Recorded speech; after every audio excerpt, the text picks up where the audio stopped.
जैन दोस्तों, आज आपके लिए खुशखबरी लाया हूँ। आज लाया हूँ मैं physical geography with political geography का एक मैप का सीरीज लाया हूँ। भौतिक भूगोल और राजनीतिक भूगोल एक साथ थ्योरी के साथ हम एक मैप का क्लास लाए हैं, जिसमें आपको थ्योरेटिकल ही बताया जाएगा और पॉलिटिकल में भी बताया जाएगा। तो ये सीरीज थोड़ी लंबी चलेगी और आज इसका कुछ इंट्रोडक्शन है।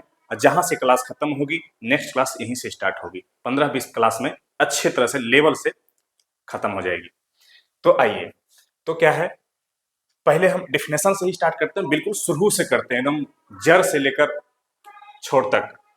तो पृथ्वी की सतह का मानव के आवास के रूप में अध्ययन। दोस्तों एक बात और कि इसमें इंग्लिश टर्म होगा। ज्योग्राफी और इकोनॉमिक्स अगर यदि पढ़ रहे हैं और इंग्लिश टर्म लेकर साथ में नहीं चल रहे हैं तो फिर उसका कोई मतलब नहीं बन जाता। तो दोस्तों खासकर इन दोनों सब्जेक्ट में इंग्लिश से ना डरे, खासकर इकोनॉमिक्स और ज्योग्राफी। तो पृथ्वी की सतह का मानव के आवास के रूप में अध्ययन। पृथ्वी की सतह अर्थात सरफेस ऑफ अर्थ, और दूसरा पाठ हम लिखे हैं मानव के आवास के रूप में अध्ययन, एज होम ऑफ मैन। दोस्तों मैंने एक मैप के रूप में, एक फिगर के रूप में मैं ले लिया। ये जो है एक पृथ्वी की सतह पार लिया मैंने। कुछ भाग इसके देख रहे हैं कि ये जो नीले कलर से है ये समुद्री के एरिया मैंने बनाया है। ये जल समुद्र है, ये सब समुद्र है। कुछ इस पे स्थल भाग हैं जिसपे पेड़ पौधे हैं और मानव है। जो भाग समुद्री के एरिया है वो हाइड्रोस्फीयर है, वो जलमंडल है। और जो भाग पेड़ पौधे की एरिया है वो लिथोस्फीयर है, वो स्थल मंडल है। तो स्थल मंडल में ये सभी एरिया आ जाएंगे।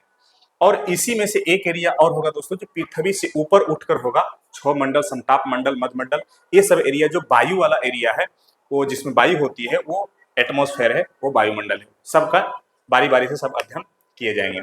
और एक एरिया इसी में से जो है जहाँ पे मानव निवास करते हैं, जिस एरिया पे पृथ्वी के जिस एरिया पे मानव निवास करते हैं, जहाँ पे बायो होता है, जीव जंतु होते हैं, वो एरिया है इसी का पार्ट है। लेकिन ये इसका जो हम अलग से अध्ययन करते हैं वो बायोस्फीयर होता है, जैव मंडल होता है। इन्हीं चारों को जोड़ दीजिए, ठीक ना, इन्हीं चारों को ABCD करके जोड़ दीजिए, तो ये जो एरिया चारों मिलाकर जो एरिया बनता है वही होता है दोस्तों भौतिक भूगोल, फिजिकल ज्योग्राफी।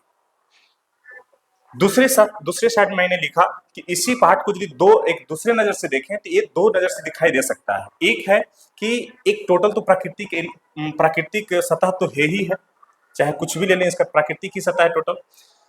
अब इन्हीं में से अगर जो हम ट्रांसफॉर्म कर दें, डिफॉरेस्टेशन कर दें, डिफॉरेस्टेशन मतलब कि फॉरेस्ट को अगर नष्ट कर दें तो डिफॉरेस्टेशन हो जाएगा।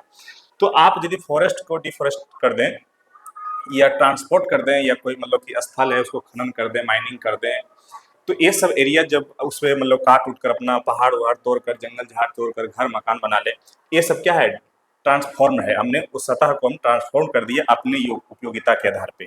तो वो जो है मानव निर्मित सतह है दोस्तों। वो क्या है, वो मानव निर्मित सतह है।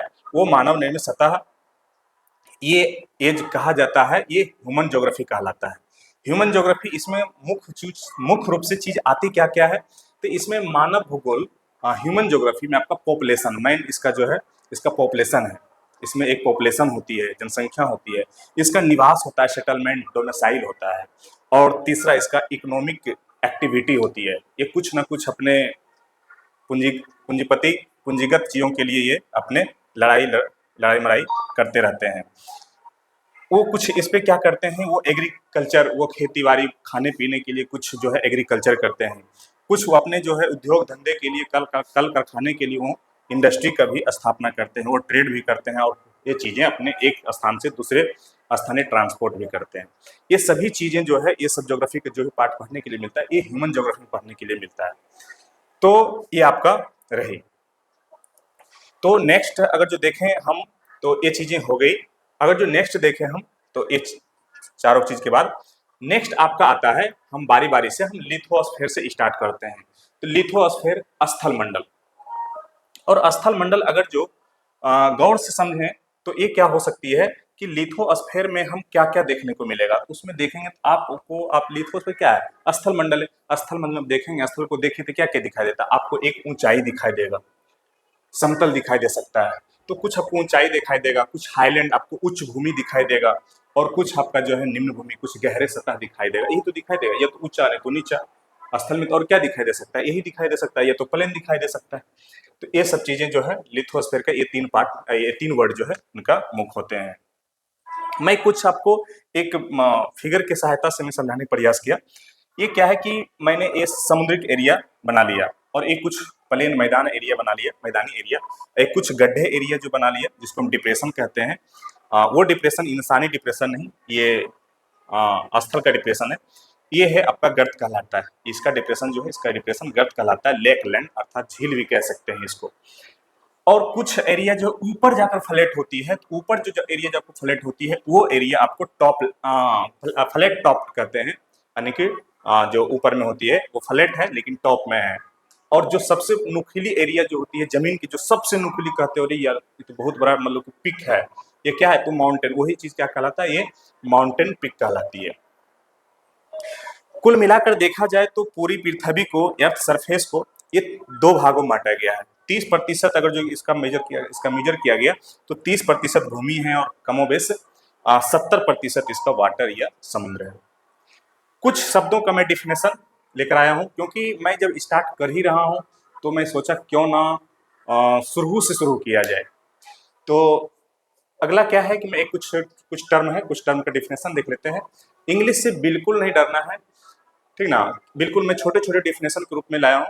महाद्वीप, कॉन्टिनेंट्स, कॉन्टिनेंट्स का डिफिनेशन क्या होता है, अगर जो छोटे भाषा में देखें तो कुछ नहीं है, एक बहुत बड़ा लैंड, समुद्र से घिरा हुआ एक बहुत बड़ा लैंड ही क्या है, समुद्र या पानी से घिरा हुआ बहुत बड़ा area, huge land mass surrounded by water और ओशियन, ये यही क्या है आपका कॉन्टिनेंट्स है, महाद्वीप है। दूसरा क्या है, द्वीप, द्वीप का डिफिनेशन क्या होगा दोस्तों, द्वीप का डिफिनेशन, आइसलैंड का डिफिनेशन क्या होगा, एक स्मॉल लैंडमास, एक स्मॉल लैंडमास, एक छोटी भूमि जो वाटर या ओशन से घिरा हो। अगर जो कोई छोटी भूमि वाटर या ओशन से छोटी, मतलब इतनी छोटी नहीं जिसपे मतलब निवास हो सकती है, small landmass surrounded by water ocean, ये आपका क्या है दोस्तों, आइसलैंड द्वीप है। ये कॉन्टिनेंट का कुछ एग्जाम्पल आप देख सकते हैं। सबसे बड़ा जो है एशिया कॉन्टिनेंट है, और एशिया कॉन्टिनेंट के बाद दूसरे नंबर पे आता है, कभी कभी ये मतलब कि ये अरेंज करने के लिए भी आ जाती है एग्जाम में, खास करके कमीशन के एग्जाम में। तो एशिया सबसे बड़ा एशिया कॉन्टिनेंट है, दूसरा जो है अफ्रीका है, और तीसरा जो है आपका उत्तरी अमेरिका है, चौथा आपका दक्षिण अमेरिका है, पांचवा अंटार्कटिका है, और छठा यूरोप है, और सातवां आपका ऑस्ट्रेलिया है। तो ये आपका यानी कि 7 कॉन्टिनेंट है। और नेक्स्ट अगर चलते हैं दोस्तों, तो नेक्स्ट है आपका पेनिनसुला। पेनिनसुला के बारे में जानेंगे तो आपको पता चल जाएगा कि हम भारतीय प्रायद्वीप क्यों कहते हैं। पेनिनसुला के डिफिनेशन से आपको आज पता चल जाएगा कि भारतीय प्रायद्वीप क्यों कहते हैं। पेनिनसुला के इसका मतलब डिफिनेशन क्या होता है, peninsula land surrounded on 3 sides by water, यानी कि वैसी स्थल जो 3, वैसी भूमि जो 3 साइड से पानी से घिरा हो, वो क्या है, पेनिनसुला है। पेनिनसुला, पेनिनसुला क्या है, 3 साइड से, 3 ओर से पानी से घिरा हुआ क्षेत्र क्या कहलाता है, पेनिनसुला कहलाता है। इसीलिए आप देखे होंगे भारत का अपना जो नक्शा है, आप देखे होंगे भारत का जो अपना नक्शा है वो इस टाइप से है।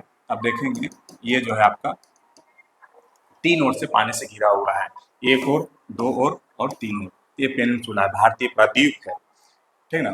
तो टॉप 4 आइसलैंड जो हमेशा एग्जाम में आते रहते हैं, वो 4 आइसलैंड को यदि हम देखें तो 4 आइसलैंड कौन कौन है, बिल्कुल इसको रट जाएं और सीरीज सीरियल वाइज है।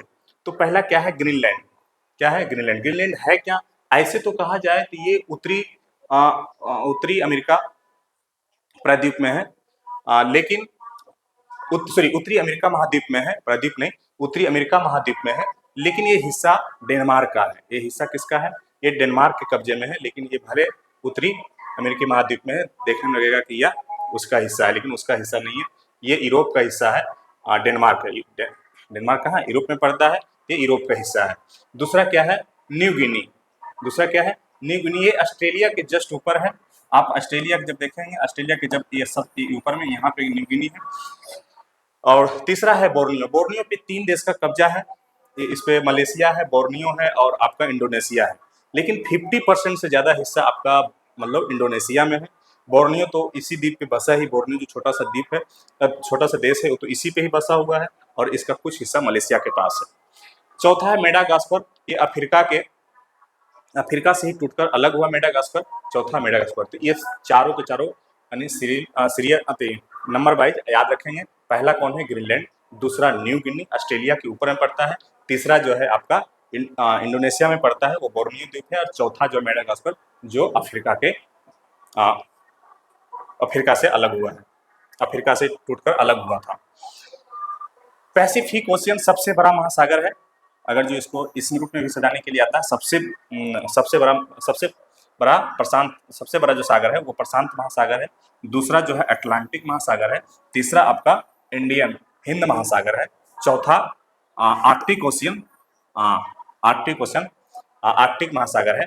इसको दो रूप में देखा जाता है, लेकिन अभी जो है इसका कह सकते हैं तो इसका जो है रिकॉग्नाइज नहीं किया गया है, ठीक ना। बशर्ते भले हम लिख दिए, ये जो है इसका रिकॉग्नाइज अभी नहीं किया गया, बशर्ते इसको मानते हैं कुछ लोग कि इनका जो है दो पार्ट है, अंटार्कटिक और दक्षिणी साउदर्न। तो लेकिन अभी रिकॉग्नाइज नहीं किया गया, लेकिन इसको मानते हैं कि इसका दो पार्ट होते हैं आर्कटिक ओशियन का।